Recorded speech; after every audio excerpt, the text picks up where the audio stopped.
नमस्कार सर्व किचन रेसिपीमध्ये मी कविता तुम्हा सर्वांचे पुन्हा एकदा खूप खूप स्वागत करते। तर नेहमीप्रमाणे आजही मी तुमच्यासोबत एक नवीन आणि छान अशी रेसिपी घेऊन आली आहे। व्हिडिओ सुरू करण्याआधी तुम्हा सर्वांना रिक्वेस्ट आहे की तुम्हाला जर माझी रेसिपी बघायला आवडत असेल तर व्हिडिओला एक छोटासा लाईक आणि चॅनलला सबस्क्राइब नक्की करा। सोबतच साईडचे जे बेल आयकन आहे यालाही प्रेस करा। यामुळे काय होईल की ज्या छान छान रेसिपी मी अपलोड करत असते त्या सर्वांची नोटिफिकेशन तुम्हाला सर्वात अगोदर मिळेल। चला तर मग वेळ न घालवता पटकन रेसिपीला सुरुवात करूया। तर हा रव्याचा पौष्टिक असा नाश्ता बनवण्यासाठी सर्वात अगोदर एका मिक्सिंग बाउलमध्ये मी मेजरिंग कपाने मोजून 1 कप इतका रवा घेतलेला आहे। नाश्ता वरच्या साईडने छान असा कुरकुरीत व्हावा याकरता मी अर्धा कप इतकं तांदळाचं पीठ घेतलेलं आहे। तुम्ही हवं तर तांदळाचं पीठ न वापरता देखील हा पदार्थ बनवू शकता, परंतु तांदळाच्या पिठाने अधिकच चविष्ट बनतो, त्यामुळे या ठिकाणी मी तांदळाच्या पिठाचा वापर केला आहे। सोबतच आपण त्याच कपाने मोजून म्हणजे अर्धा कप यामध्ये मी दही घातलेलं आहे। तर आता आपण यामध्ये काही मसाले टाकून घेऊ। तर मसाल्यांमध्ये मी अर्धा चमचा जिरं, अर्धा चमचा कुटलेली लाल मिर्च पावडर आणि 1 चमचा इतकं मीठ घातलेलं आहे। यानंतर हा नाश्ता अधिकच पौष्टिक व्हावा याकरता मी एक मध्यम आकाराचा बारीक चिरलेला कांदा, बारीक चिरलेली शिमला मिरची, थोडासा टोमॅटो बारीक चिरलेला, अर्धी वाटी किसलेले गाजर, थोडीशी बारीक चिरलेली कोथिंबीर, 2 ते 3 बारीक चिरलेल्या हिरव्या मिरच्या आणि अर्धा चमचा मी किसलेले अद्रक घेतलेले आहे। तुम्ही हवं तर अद्रक आणि लसणाची पेस्ट देखील घेऊ शकता। बऱ्याचदा मुलं भाज्या वगैरे खाण्याचा कंटाळा करतात, त्यामुळे आजच्या व्हिडिओमध्ये मी भरपूर अशा भाज्यांचाही वापर केला आहे। शिवाय अचानक चपाती भाजी लाटायचा कंटाळा येतो आणि अशा वेळी कमी तेलामध्ये काहीतरी पौष्टिक खायचे म्हटले तर सुचत नाही। तर अशा वेळी फक्त 1 कप रवा, थोडंसं तांदळाचं पीठ आणि भरपूर साऱ्या भाज्या घालून तुम्ही संपूर्ण कुटुंबासाठी हा नाश्ता बनवू शकता। खूप साधी सोपी झटपट होणारी पौष्टिक अशी रेसिपी आहे। शिवाय कमी तेलामध्ये झटपट तयार होणारा नाश्त्याचा पदार्थ आहे। तर आता आपण संपूर्ण भाज्या, रवा, तांदळाचे पीठ यांना व्यवस्थितपणे मिक्स करून घ्यायचं आहे। हा नाश्ता बनवताना तुम्ही तुमच्या आवडीनुसार इतर मसाले देखील यामध्ये घालू शकता, परंतु आजच्या व्हिडिओमध्ये मी फक्त बारीक चिरलेली हिरवी मिरची आणि थोडीशी फुटलेली लाल मिरची यामध्ये घातलेली आहे। आता आपण यामध्ये 1 कप इतकं पाणी टाकून घेऊ। मेजरिंग कपाच्या साहाय्याने 1 कप इतकं मी पाणी मोजून घेतलेलं आहे।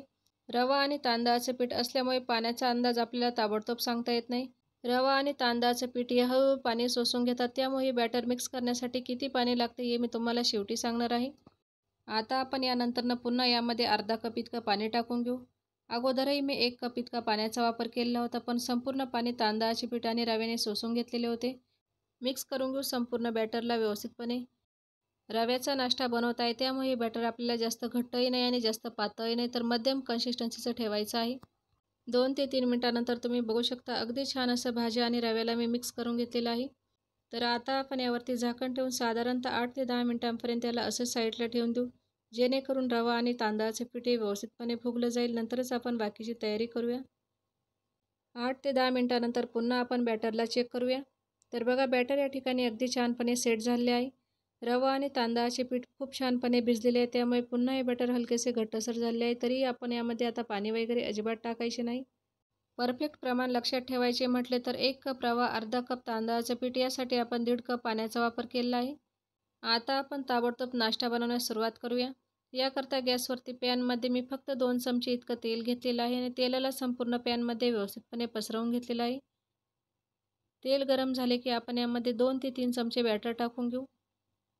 बघा अशा प्रकारे साधारणतः 3 चमचे इतकं मी यामध्ये बॅटर घातलेलं आहे। तर आता आपण अशा प्रकारे चमच्याच्या साहाय्याने या बॅटरला व्यवस्थितपणे पसरवून घ्यायचं आहे। ज्या पद्धतीने आपण थालीपीठ किंवा चिला वगैरे बनवतो ना, अगदी त्याच पद्धतीने हा नाश्ता मी बनवत आहे। आणि आणखी एक महत्त्वाची गोष्ट म्हणजे कोणत्याही प्रकारचा सोडा किंवा इनो वगैरे न घालता अगदी छान असा नाश्त्याचा पौष्टिक पदार्थ मी बनवत आहे। यानंतर यावरती झाकण ठेवून साधारणतः 3 ते 4 मिनिटांपर्यंत याला व्यवस्थितपणे भाजून घ्यायचं आहे। 3 ते 4 मिनिटं झाले की आपण पुन्हा झाकण काढून नाश्त्याला चेक करूया। तर बघा नाश्ता खालच्या साईडने अगदी छानपणे भाजलेला आहे। तर आता आपण याला पलटवून घेऊया। रव्यासोबत आपण तांदळाच्या पिठाचा देखील वापर केला आहे, त्यामुळे याचा कलर वगैरे जराही चेंज न होता अगदी छान असा खरपूस नाश्ता या ठिकाणी भाजलेला आहे। तर आता आपण दुसऱ्या साईडनेही व्यवस्थितपणे भाजून घेऊ। तर पुन्हा मी 2 ते 3 मिनिटांपर्यंत झाकण ठेवलेलं आहे। तुम्ही हवं तर झाकण न ठेवता देखील याला भाजू शकता। 2 ते 3 मिनिटं झाली की पुन्हा आपण याला दुसऱ्या साईडनेही पलटवून घ्यायचे आहे।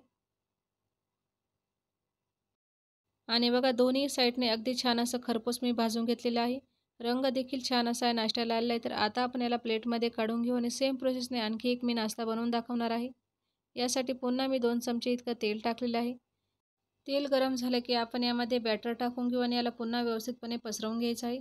सकाळच्या घाईमध्ये मुलांच्या तसेच मोठ्यांच्या टिफिनसाठी काहीतरी पौष्टिक असा पदार्थ बनवून द्यायचा असेल तर ही रेसिपी तुम्ही नक्की ट्राय करा. भरपूर असा भाज्या घालून केला रव्याचा पौष्टिक नाश्ता तुम्हाला कसा वाटला मला कमेंट बॉक्समध्ये नक्की सांगा. सोबतच अशा नवनवीन अचूक आणि प्रमाणबद्ध रेसिपी बघण्यासाठी सर्व किचन रेसिपी आपल्या चॅनलला यूट्यूबवरती सबस्क्राईब करा. चला तर मग पुन्हा भेटूया अशाच एका छानशा रेसिपीसोबत.